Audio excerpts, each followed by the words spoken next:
મિત્રો,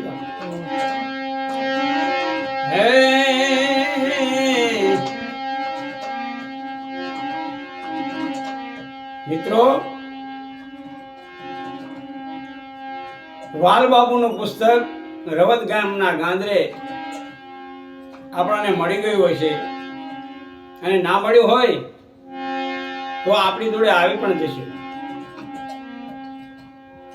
મિત્રો, વાલબાપુના જે કવચ છે એને ઘણા સમજવા લાયક છે. એમનું પુસ્તક તમે વાંચજો, એક વખત વાંચશો તો ફરી ફરી વાંચવાનું મન થશે.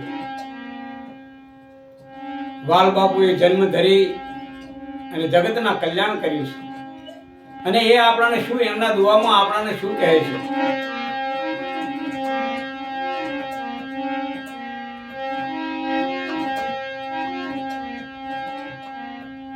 વાલ કહે મનખા જન્મ એવો જાણીએ, વાલ કહે મનખા જન્મ એવો જાણીએ, જેવો દિવાળીનો તહેવાર.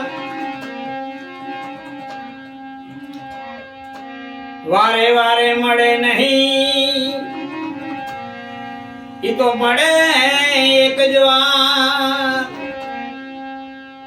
વાલ કહે વારે વારે મળે નહીં, ઈ તો મળે એક જ વાર. વાલ કહે આ મનખા જન્મ એવો જાણીએ, જેવો દિવાળી તણો તહેવાર. વાલબાપુએ આ મનખા જન્મ જે મળ્યો છે એમનું કહેવું એવું છે કે ફક્ત એક જ વાર મળે છે, અને એક જ વાર મળે છે એના પ્રમાણ પણ છે. આપણી આ પેઢી થઈ ગઈ, એક પેઢી, બે પેઢી, ત્રણ પેઢી, ચાર પેઢી, આગળ તમે જુઓ આપણા વડવાઓ જે છે એ નિર્વાણ પદને પામ્યા છે, પણ આજ દિવસ સુધી એમણે ફરી અવતાર લીધો નથી, અને હવે લેશે પણ નહીં. મનુષ્ય જેવો અવતાર એક વખત મળે છે, વારંવાર મળતો નથી. તો સંતો આપણને શું કહે છે?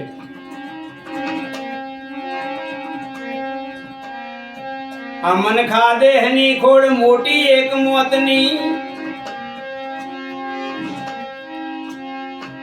મનખા દેહની ખોડ મોટી એક મોતની, પણ બીજી લાખ કરોડ એના જેવી એકે નહીં.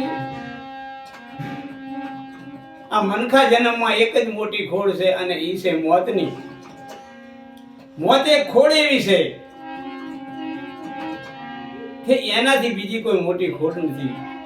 જો તમારો હાથ પગ કદાચ ભાગી ગયો હશે તો તમે ચાલી શકશો.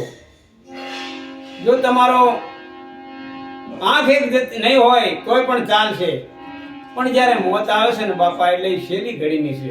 માટે આ જન્મ છે, મનખા દેહ છે, એને તમે આણી લેજો, એને તમે માણી લેજો સારા કર્મો કરવા માટે. અને સારા કર્મો કયા છે?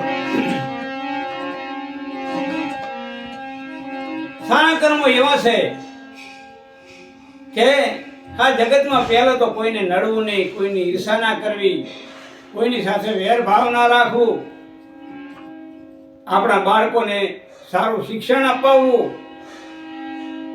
અને એમના અભ્યાસ માટે કાયમ આપણે તૈયાર રહેવું.